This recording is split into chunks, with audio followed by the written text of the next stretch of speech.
नमस्कार हमारे सभी प्यारे साथियों, हमारे इस YouTube चैनल गेट गाइडेंस में आप सभी का बहुत बहुत स्वागत है। इस समय हम लोग यूनिट 1 की स्टडी कर रहे हैं, जिसमें हमने 4 पार्ट कंप्लीट कर लिए थे और आज ये इसका 5वां पार्ट है, जिसमें हम लोग एग्रीगेट टॉपिक को कवर करने वाले हैं। तो आइए शुरू करते हैं हमारे इस वीडियो को। तो दोस्तों, जो एग्रीगेट होता है वो क्या होता है? Aggregate are the inert material basically used as filler with binding materials in the production of mortar and concrete. अब देखिए होता क्या है। मान लीजिए ये हमारा कोई फ्रेमवर्क है, ये हमने कोई फ्रेमवर्क बनाया है। अब इसमें कोई बीम का फ्रेमवर्क है। अब इसमें हमारे रेनफोर्समेंट लगे होंगे, हमारी सरिया लगी होंगी। अब इसके बीच हमें कंक्रीट को फिलअप करना है। तो कंक्रीट, जो हमारा कंक्रीट होता है वो किससे मिलकर बना होता है? पहला तो बाइंडिंग मटेरियल, दूसरा जो बना होता है वो होता है एग्रीगेट, और तीसरा होता है वाटर। बाइंडिंग मटेरियल के रूप में हम लोग सीमेंट का यूज करते हैं। वाटर तो हम लोग लेते ही लेते हैं। जो हमारा एग्रीगेट होता है वो दो तरह का होता है। पहला कोर्स एग्रीगेट और दूसरा होता है फाइन एग्रीगेट। इतना आई होप आप लोग समझ गए होंगे।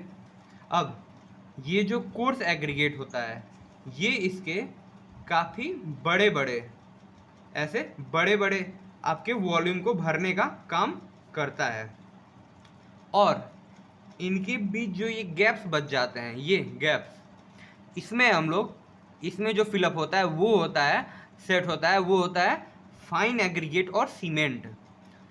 फाइन एग्रीगेट और सीमेंट मिल करके इस गैप्स को भी भरने का काम करते हैं, और इस जो हमारा एरिया है ये पूरा, इसको बाइंड करने का भी काम करते हैं। तो यही इसने यहाँ पर बोला है। Aggregate are the inert materials, ये अंदर की तरफ होते हैं, ये दिखते नहीं हैं। बेसिकली यूज्ड एज फिलर, या फिलर का काम करते हैं, उसके मास को भरने का काम करते हैं विद बाइंडिंग मटेरियल, सीमेंट के साथ, इन the production of motor and concrete. Motor और कंक्रीट के प्रोडक्शन में एग्रीगेट का यूज होता है। जब हम लोग मोटार की बात करेंगे तो फाइन एग्रीगेट का यूज करेंगे, जब हम लोग कंक्रीट की बात करेंगे तो वहाँ पर फाइन और कोर्स दोनों एग्रीगेट का यूज करते हैं। Aggregate are the important constituent of concrete which give body to the concrete and also reduce shrinkage and affect economy। जो हमारा एग्रीगेट क्या होता है, वो क्या होता है कि ये जो हमारी इसकी बॉडी है पूरी, इसको ये कवर करने का काम करता है। अगर हम लोग केवल और केवल सीमेंट से ये बनाएं तो हमारा जो स्ट्रक्चर बन के आएगा वो काफ़ी महंगा हो जाएगा। इस वजह से हम लोग एग्रीगेट का यूज करते हैं, ताकि ये इकोनॉमिकल भी रहे, और सीमेंट जब सूखता है तो उसके वजह से जो श्रिंकेज होती है उस श्रिंकेज को भी रोकने का काम ये करता है। Aggregate occupy 70 to 80% of total volume of concrete. जो भी हमारा एग्रीगेट होता है वह पूरे कंक्रीट का 70 से 80% वॉल्यूम कवर करता है। अब बात करें इसकी क्लासिफिकेशन की, तो on the basis of geological origin aggregate is classified in 2 types. यानी कि जैसे एग्रीगेट हमें प्राप्त होते हैं, उनका ओरिजिन जिस प्रकार से जियोलॉजिकली होता है, तो उसमें एग्रीगेट हमारे 2 तरह के होते हैं। पहला नेचुरल एग्रीगेट और दूसरा होता है आर्टिफिशियल एग्रीगेट। नेचुरल एग्रीगेट क्या होता है? The aggregate obtained by crushing from quarries of igneous sedimentary and metamorphic rock.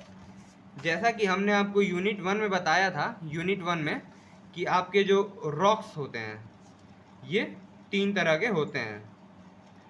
Igneous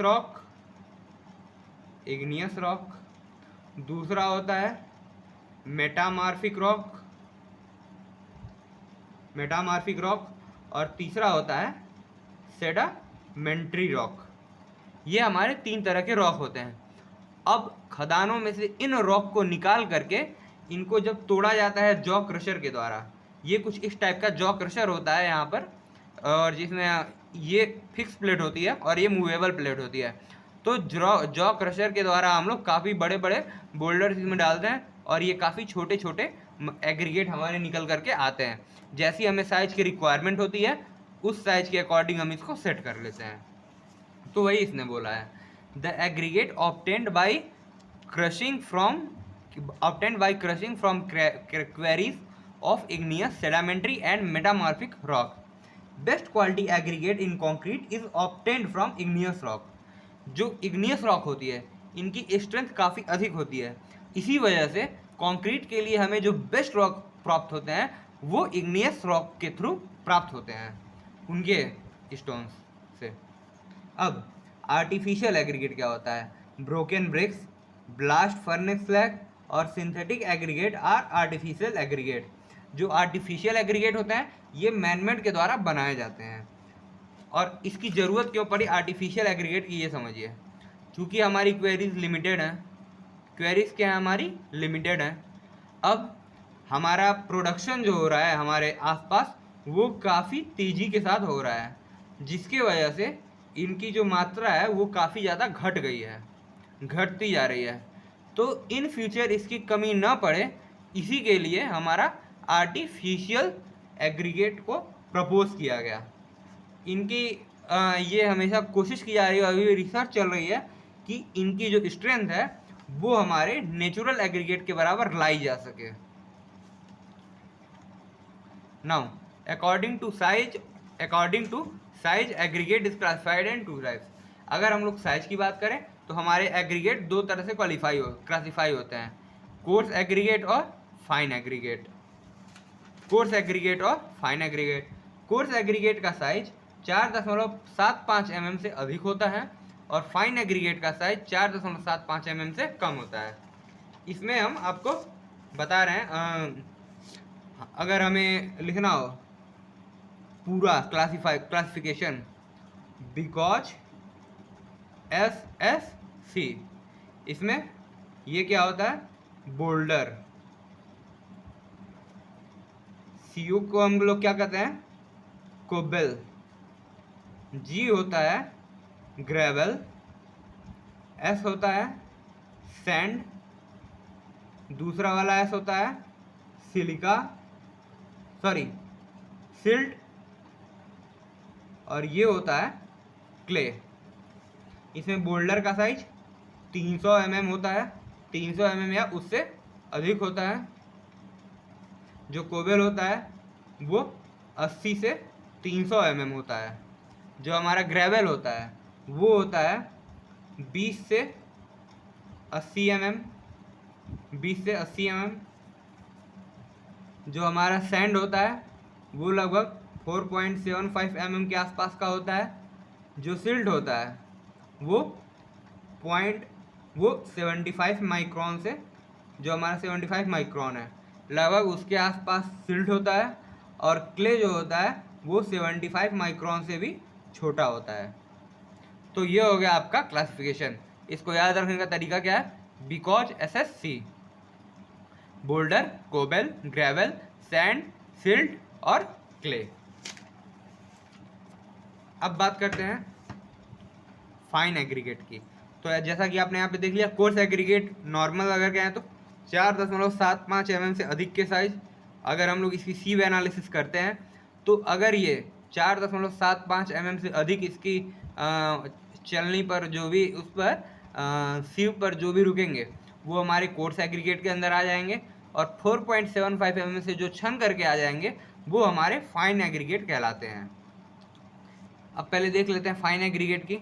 तो when the aggregate is sieved through a 4.75 mm sieve, the aggregate passed through it called fine aggregate। जैसा कि हमने आपको बताया कि 4.75 mm की चालनी से छानने पर जो भी एग्रीगेट हमारे उससे पास हो जाते हैं वो हमारे फाइन एग्रीगेट के अंदर आ जाते हैं। अब बात करें अगर इसके साइज के वेरिएशन की, फाइन एग्रीगेट का भी क्लासिफिकेशन होता है। तो सबसे पहले coarse sand, medium sand, fine sand, silt और क्ले। कोर्स सैंड का साइज 4.75 mm से 2 mm होता है। मीडियम सैंड का साइज 2 mm से 0.425 mm होता है। फाइन सैंड का साइज 0.425 mm से 0.075 mm होता है, यानी 75 माइक्रोन। सिल्ट का साइज 75 माइक्रोन से 2 माइक्रोन होता है और क्ले 2 माइक्रोन से छोटा होता है। और ये टेबल आपको काफ़ी अगर आपसे एग्जाम में इसका साइज वेरिएशन पूछ रहा है एग्रीगेट का, और अगर आप ये टेबल लिख करके आ जा रहे हैं तो आपको हाई मार्क्स मिलने के चांसेस काफ़ी अधिक बढ़ जाते हैं। अब हम लोग बढ़ते हैं आगे। अब बात करते हैं कोर्स एग्रीगेट की। When the aggregate is sieved through 4.75 mm sieve, the aggregate retained is called coarse aggregate. यानी कि हम लोग अगर एग्रीगेट को 4.75 mm सीव से छान रहे हैं तो उसके ऊपर जो रिटेन होगा हमारा एग्रीगेट उसे हम कोर्स एग्रीगेट कहते हैं। Gravel, cobble and boulders come under this category. जैसा कि हमने आपको यहाँ पर बताया था, बोल्डर, कोबल और ग्रेवल ये कोर्स एग्रीगेट की कैटेगरी में आते हैं। ठीक। The maximum size of aggregate used may be depend upon some conditions. जो अगर किसी भी कंस्ट्रक्शन वर्क में हम लोग किसी भी पर्पज से एग्रीगेट का यूज कर रहे हैं तो उसकी जो मैक्सिमम साइज होती है वो कुछ कंडीशंस पे डिपेंड करती है। और in general 40 mm size aggregate used for normal strength and 20 mm size is used for high strength concrete. अगर हमें नॉर्मल स्ट्रेंथ कंक्रीट का यूज़ करना है तो हम लोग जनरली 40 mm साइज का यूज करते हैं, और अगर हमें हाई स्ट्रेंथ चाहिए तो उसके लिए हम लोग 20 mm साइज एग्रीगेट का यूज जनरली हम लोग करते हैं। और जैसा कि हमने अपने घरों में कंस्ट्रक्शन होते हुए देखा होगा, बीम में, इन सब में, तो वहाँ पर लगभग 20 mm साइज के आसपास का एग्रीगेट यूज़ किया जाता है। अब इसके भी टेबल्स हैं, इसका भी साइज का रेंज है। तो कोर्स एग्रीगेट इनमें क्लासिफाई होता है fine gravel, coarse gravel, cobble और बोल्डर्स। फाइन ग्रेवल की साइज 4.75 से 20 mm, कोर्स ग्रेवल की साइज 20 mm से 80 mm, कोबल्स 80 से 300 mm और बोल्डर्स 300 mm से अधिक के साइज के होते हैं। अब according to shape aggregate are classified in 4 types. अगर शेप की बात करें तो एग्रीगेट को 4 तरह से क्लासिफाई किया गया है: rounded aggregate, angular aggregate, flakiness aggregate और इलोंगेटेड एग्रीगेट। जिसमें से राउंडेड और एंगुलर एग्रीगेट काफ़ी वाइडली यूज होता है, और जबकि फ्लैकिनेस और इलोंगेटेड एग्रीगेट का यूज हम लोग नहीं करते हैं क्योंकि इसकी वर्केबिलिटी और स्ट्रेंथ काफ़ी ज़्यादा पुअर होती है। ओके, नाउ जो हमारा बेसिकली हमारे बीम कॉलम्स में मोस्ट ऑफ द केस में हम लोग एंगुलर एग्रीगेट का यूज़ करते हैं, कुछ मात्रा में राउंड एग्रीगेट भी उसमें आ जाते हैं। और राउंड एग्रीगेट का जो मैक्सिमम यूज होता है वो लाइक अपने घरों के आगे अगर हम लोग जगह है और वहाँ पर बनवाना हो एक एस्थेटिक पर्पस के यूज़ से, तो वहाँ पर हम लोग राउंड एग्रीगेट का यूज़ करते हैं। अब बात करें अगर एक एक को एक्सप्लेन करने की, तो round aggregate, these aggregate in the minimum percentage of void. In aggregate में परसेंटेज वॉइड सबसे मिनिमम होता है 32 से 33%, और यह काफ़ी वर्केबल होता है। These require a lower amount of water cement ratio. चूँकि इनका वाइड परसेंटेज कम होता है इसलिए इन्हें वाटर सीमेंट रेशियो भी कम चाहिए होती है। They are not considered for high strength concrete. Round aggregate भले ही इनमें वॉइड्स की संख्या कम होती है और वर्केबिलिटी अधिक होती है, लेकिन इनका यूज हम लोग हाई स्ट्रेंथ कॉन्क्रीट में नहीं करते हैं। क्यों? Because of poor interlocking behaviour and weak bond strength. इनकी वर्केबिलिटी तो अधिक होती है लेकिन इनका जो इंटरलॉकिंग बिहेवियर है और बॉन्ड स्ट्रेंथ है वो काफ़ी कमज़ोर होता है। इस वजह से हम लोग राउंडेड एग्रीगेट का यूज अपने कंस्ट्रक्शन वर्क के लिए नहीं करते हैं। बेसिकली इसको अवॉइड किया जाता है अगर हम लोग हाई स्ट्रेंथ के लिए यूज़ करना है तो। और एक चीज़ आप ध्यान रखिए, वर्केबिलिटी जितनी अधिक होगी स्ट्रेंथ हमारी उतनी ही कम होगी। बात करें अगर एंगुलर एग्रीगेट की, तो the angular aggregate consist well defined edges formed at the intersection of रफली प्लेनर सरफेस। इसका एंगुलर एग्रीगेट का कुछ टेक्सचर इस प्रकार का होता है, कुछ इस तरह का हुआ। जैसा कि आपने अगर अपने यहाँ देखा हो तो कुछ इस प्रकार का आपको अपने आसपास एंगुलर एग्रीगेट मिलता है देखने को। राउंडेड एग्रीगेट कुछ इस प्रकार का होता है बेसिकली इस तरह का जो अब the angular aggregate consist well defined edges. इनमें जो एजेस होते हैं ये एजेस वो काफ़ी वेल डिफाइंड होते हैं, formed at the intersection of रफली प्लेनर सरफेस। ये कहाँ पर फॉर्म होते हैं? रफली प्लेनर सरफेस के इंटरसेक्शन पर फॉर्म होते हैं। These are obtained by crushing the rocks. हम लोग अपने रॉक्स की जब क्रशिंग करते हैं तो उससे ये ऑब्टेन्ड होते हैं।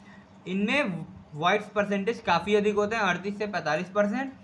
इनकी वर्केबिलिटी काफ़ी लेस होती है और they give 10 to 20% more compressive strength due to development of strong aggregate mortar.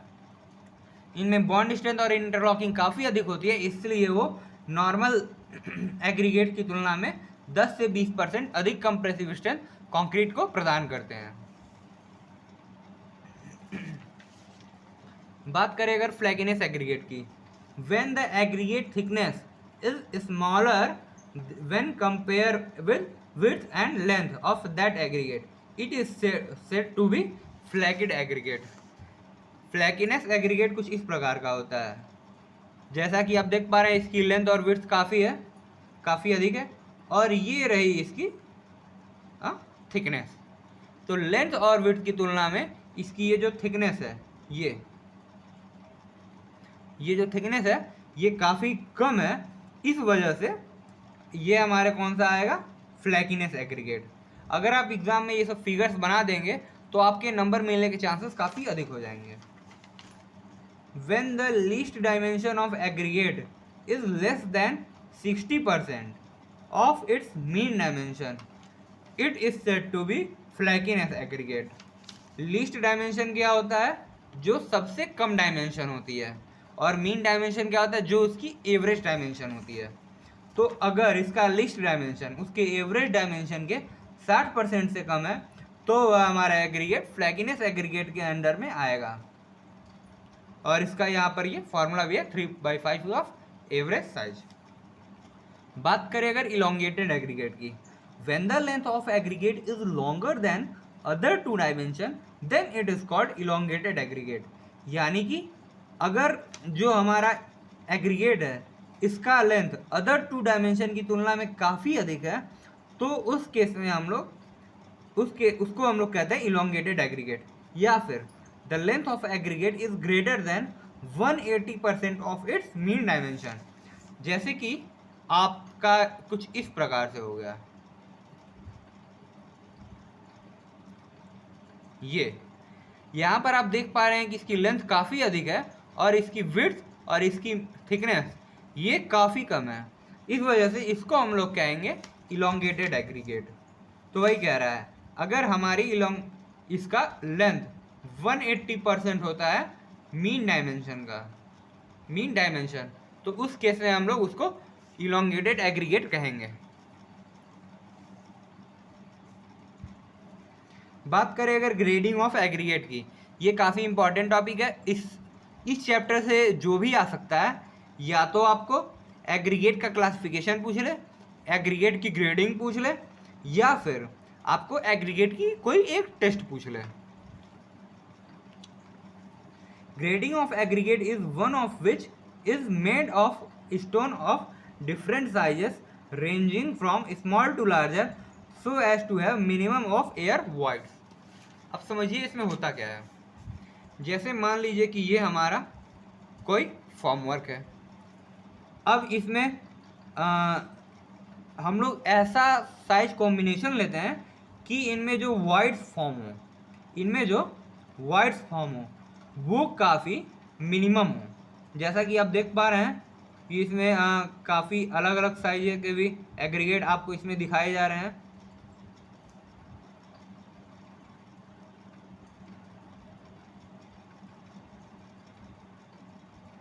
देख लीजिए, इनमें हमने कोशिश की है कि इनमें वाइड्स परसेंटेज काफ़ी कम हो। ये कब हुआ है? जब इसमें हम डिफरेंट साइजेस के एग्रीगेट्स का यूज किए हैं, तब जाके ये पॉसिबल हुआ है कि ये इनकी इंटरलॉकिंग जो है ये मैक्सिमम जो है इनमें वॉइड्स काफ़ी कम हो जाए। इसके वजह से क्या होगा? हमारी स्ट्रेंथ काफ़ी अधिक हो जाएगी। तो वही इसने भी कहा है, ग्रेडिंग का मतलब ये होता है कि अलग अलग डिफरेंट साइजेस के एग्रीगेट को एक साथ मिलाना, और वो भी एक निश्चित कॉम्बिनेशन में। Grading of aggregate is one of which is made up Grading of aggregate is one of which is made up of stone of different sizes ranging from small to large so as to have minimum of air voids. यानी कि ऐसा किया जाता है large और smaller size aggregate का combination कि उनमें मिनिमम एयर वॉइड्स हों, और ये कुछ तरह के होते, इनके टाइप्स भी होते हैं, जैसे well graded aggregate, poorly graded aggregate और गैप ग्रेडेड एग्रीगेट। अगर हम लोग इन एग्रीगेट का परसेंटेज फाइनर और पार्टिकल साइज के बीच जो कर्व बनाते हैं तो वो कुछ इस प्रकार से हमारा प्राप्त होता है। जो इसमें आपको ये ब्लू लाइन दिख रही है ये वेल ग्रेडेड एग्रीगेट को शो कर रहा है। जो हमारी ये ब्लैक लाइन दिख रही है वो यूनिफॉर्मली ग्रेडेड या फिर पुअर एग्रीगेट को शो कर रहा है, और जो हमारा ये रेड लाइन दिख रही है वो गैप ग्रेडेड एग्रीगेट को शो कर रहा है।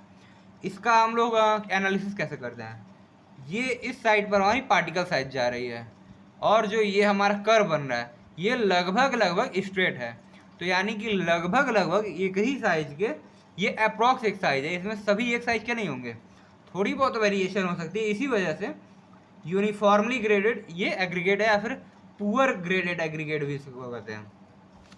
अब बात करें अगर वेल ग्रेडेड एग्रीगेट की, तो जैसा कि आप देख पा रहे हैं इसमें डिफरेंट साइजेस के ग्राफ को शो किया गया है, डिफरेंट साइजेस ऑफ ग्राफ को, तो इसमें कई सारे साइज के हमारे एग्रीगेट मिलेंगे। इस वजह से ये काफ़ी वेल ग्रेडेड होगा क्योंकि इसमें जो वाइड्स होंगे वो सबसे मिनिमम होंगे। ये देख पा रहे हैं गैप ग्रेडेड एग्रीगेट, इनमें कुछ जो है कुछ यहाँ पर भी नहीं है, कुछ साइज यहाँ पर भी नहीं है, और ये लगभग एक ही फाइनर के जो है, तो इसलिए ये गैप ग्रेडेड एग्रीगेट कहलाते हैं। वेल ग्रेडेड एग्रीगेट होता क्या है? It is characterised by S shaped in gradation curve. ये जैसा कि आप देख पा रहे हैं ये कुछ यहाँ पर देख पा रहे हैं ये कुछ एस शेप का हो रहा है, तो वही कहा गया है it is characterised by S shaped in gradation curve. It has a gradation of particle size from the finest to coarsest, यानी इनमें वाइड्स जो है काफ़ी मिनिमम होंगे। बात करें अगर पुअर ग्रेडेड एग्रीगेट की, it is characterised by small variation in size. इनमें एग्रीगेट लगभग बराबर साइज के होते हैं, जैसा कि देख पा रहे हैं ये लगभग बराबर साइज के, लगभग बराबर साइज के हैं। It is also called uniformly graded aggregate, यानी यूनिफॉर्म मतलब एक समान, और continuously graded aggregate almost of same size, और it has large void in concrete. इनके वजह से कंक्रीट में लार्ज वाइड हो जाते हैं। बात करें अगर गैप ग्रेडेड एग्रीगेट की, तो it is characterised by gradation curve with a straight horizontal line in between two different size. जैसे कि यहाँ पर एक साइज लगभग ये, एक साइज ये है, इनके बीच लगभग ये स्मॉल वेरिएशन इसमें आपको देखने को मिल रहा है।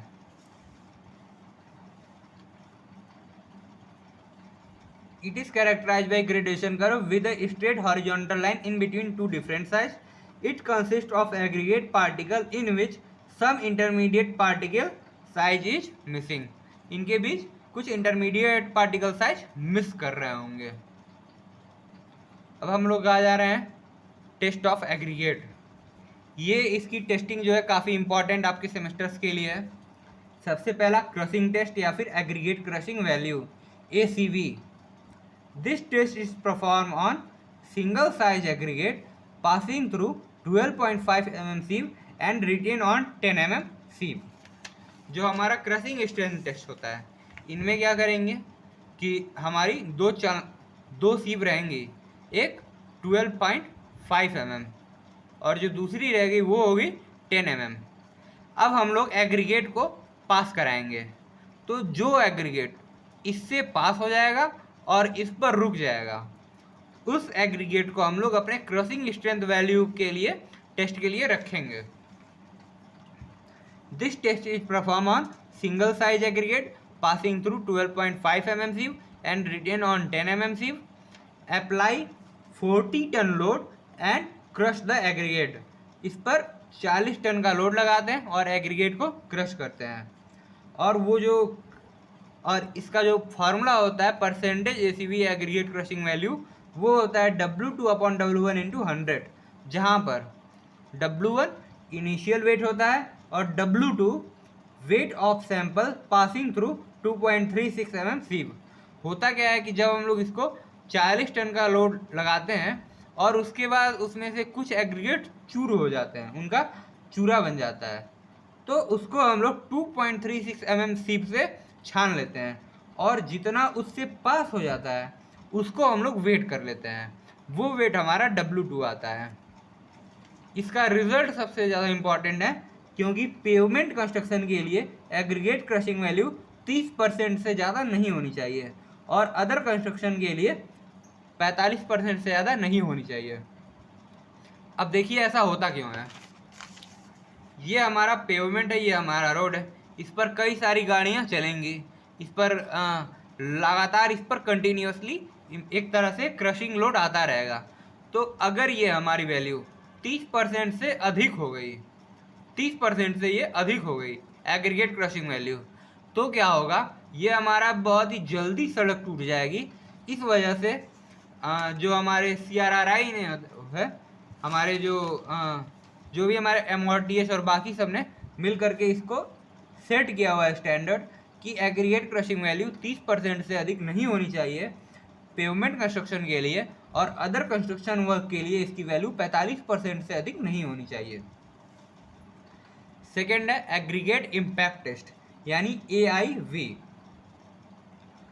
This test is perform to find out toughness of aggregate. इस टेस्ट को एग्रीगेट का टफनेस फाइंड करने के लिए परफॉर्म किया जाता है। In this test aggregate are placed 10.2 cm dia and 50 mm height and subjected to 15 number of blows with the help of a hammer of 14 kg from a height of 38 cm free fall. होता क्या है ये आप देख लीजिए। ये हमारा एक मोल्ड रहेगा, इसका जो हाइट रहेगा वो रहेगा 50 mm। यस, ये 50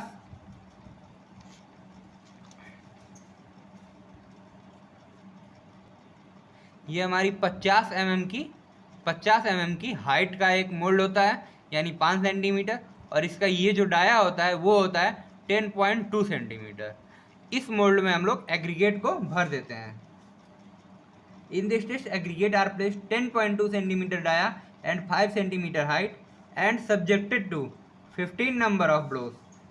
ये हमारा एक कुछ इस तरह का स्ट्रक्चर होता है, इनमें कुछ इस प्रकार की एक तरह से इम्पैक्ट लोड होता है और ये एक इसके थ्रू सपोर्ट होता है और इसको इस पर गिराया जाता है।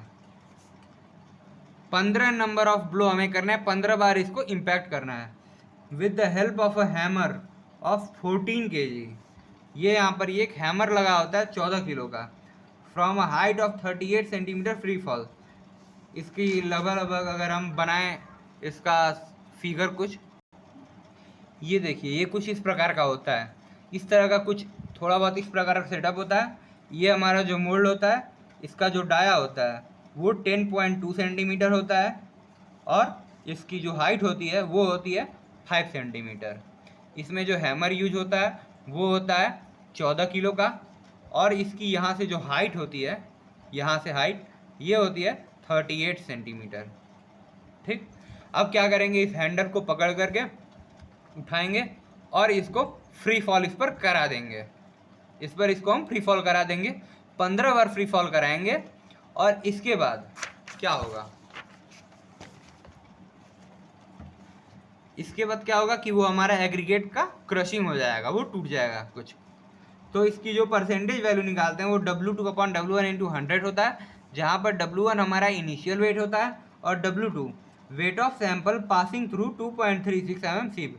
जैसा कि हम लोग इस टेस्ट में कर रहे थे कि जो भी हमारा क्रश होके एग्रीगेट आ रहा था उसको हम लोग 2.36 mm सीप से छानते थे, सेम इसी तरह इस टेस्ट में भी वही प्रोसेस करेंगे और इसकी भी सेम रिजल्ट आते हैं कि पेवमेंट कंस्ट्रक्शन के लिए एग्रीगेट इम्पैक्ट वैल्यू 30% से अधिक नहीं होनी चाहिए और अदर कंस्ट्रक्शन वर्क के लिए इसकी वैल्यू 45% से अधिक नहीं होनी चाहिए। बात करें अगर एब्रेशन टेस्ट की, तो इसमें लॉस एंजलिस टेस्टिंग मशीन का यूज होता है। अब देख लीजिए ये किस प्रकार का होता है, इसका हम आपको फिगर दिखा दे रहे हैं बना करके। अगर आप एग्ज़ाम में इसे बना लेते हैं तो आपको नंबर मिलने के चांसेस काफ़ी अधिक बढ़ जाएंगे।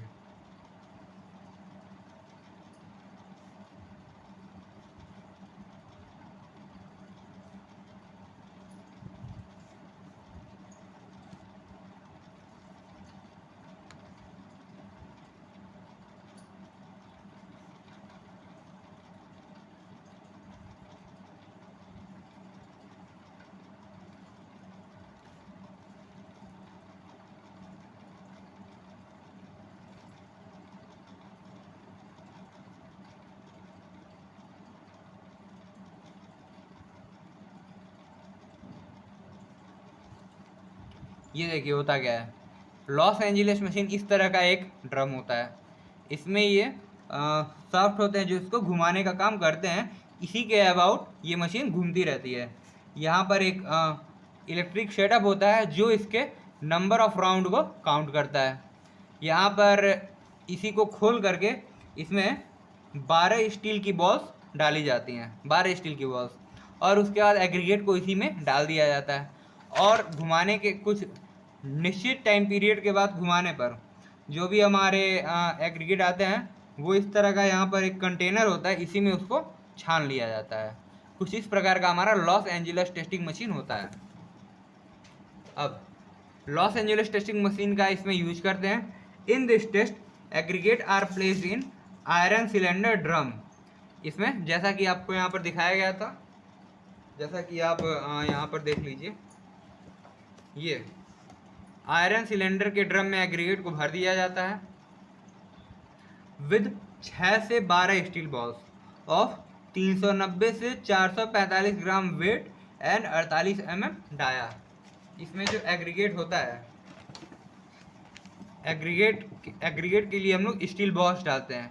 इनका जो वेट होता है वो होता है हमारा 390 से 445 ग्राम, और इनका जो डाया होता है वो होता है 48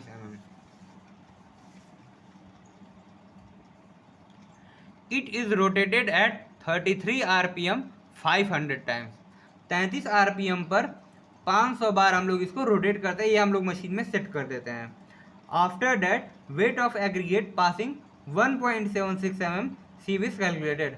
इसके बाद जो इसका ये जो क्रश होकर एग्रीगेट आता है उसे हम लोग 1.76 mm की सीप से छान लेते हैं, और फिर जो एग्रीगेट की वैल्यू निकलती है वो हो जाती है हमारी abrasion resistance value, aggregate abrasion value.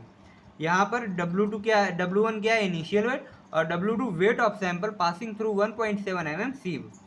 इसके रिजल्ट की बात करें तो पेमेंट कंस्ट्रक्शन के लिए इसकी वैल्यू 30% से अधिक नहीं होनी चाहिए, और अदर कंस्ट्रक्शन वर्क के लिए इसकी वैल्यू 50% से अधिक नहीं होनी चाहिए। बात करें अगर फ्लैकीनेस टेस्ट की, तो flakiness index of aggregate is the percentage of particle percent in its having least size smaller than 0.6 d mean size. Flakiness index में क्या होता था कि जो इसका लीस्ट लैटरल डायमेंशन है वो उसके मीन साइज से 0.60% से कम होता था। This test is not valid for aggregate having size greater than less than 6.3 mm। अगर एग्रीगेट की साइज 6.3 mm से कम है तो उसके लिए ये टेस्ट वैल्यू नहीं होगा। फाइननेस इंडेक्स की वैल्यू W2/W1 होती है, जहाँ पर W1 होता है इनिशियल वेट, W2 होता है wait of aggregate passing through 0.6 d mean strip. इसके रिजल्ट की बात करें तो फ्लैकीनेस इंडेक्स 15% से अधिक नहीं होना चाहिए।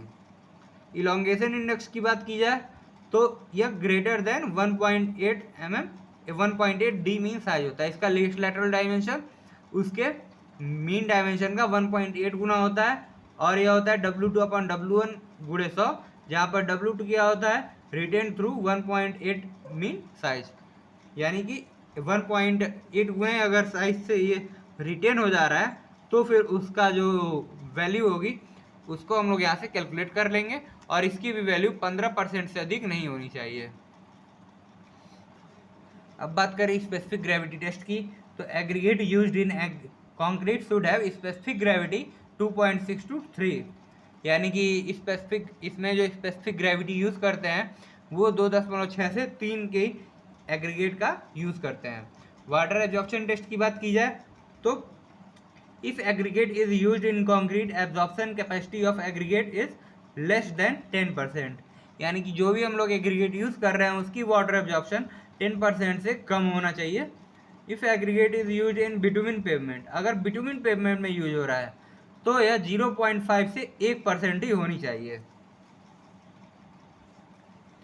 फाइनेस मॉडुलस टेस्ट की बात करें तो फाइन मटेरियल का फाइनेस मॉडुलस कम और कोर्स मटेरियल का फाइनेस मॉडुलस अधिक होता है। सैंड की बात करें तो फाइन सैंड का फाइनेस मॉडुलस 2.2 से 2.6 होता है, मीडियम सैंड 2.6 से 2.9, कोर्स सैंड 2.9 से 3.2, कोर्स एग्रीगेट 6.5 से 8.5 और ऑल इन एग्रीगेट का फाइनेस मॉडुलस 4.7 से 7 होता है। बात करें अगर एंगुलरिटी नंबर टेस्ट की, तो ये आपके सिलेबस में नहीं है, इसे आप छोड़ दीजिए। इस तरह से हमारा पार्ट 5 कंप्लीट होता है। अगर आपको इसमें कहीं भी कोई डाउट हो तो वो आप हमें कमेंट में बता दीजिएगा, और उस पार्ट का हम आपको स्पेसिफिक वीडियो लेकर के आ जाएंगे, छोटा सा वीडियो, जहाँ कहीं भी डाउट होगा कि अगर ये नहीं समझ में आया तो उसे दोबारा एक्सप्लेन कर दीजिए, तो वो हमें बता दीजिएगा, हम इसका एक स्पेसिफिक वीडियो लेकर के आ जाएंगे। इसी के साथ हम आपसे इसके नए पार्ट में मिलेंगे। इसका एक और पार्ट आएगा, वो इसका लास्ट पार्ट होगा। तब तक के लिए धन्यवाद।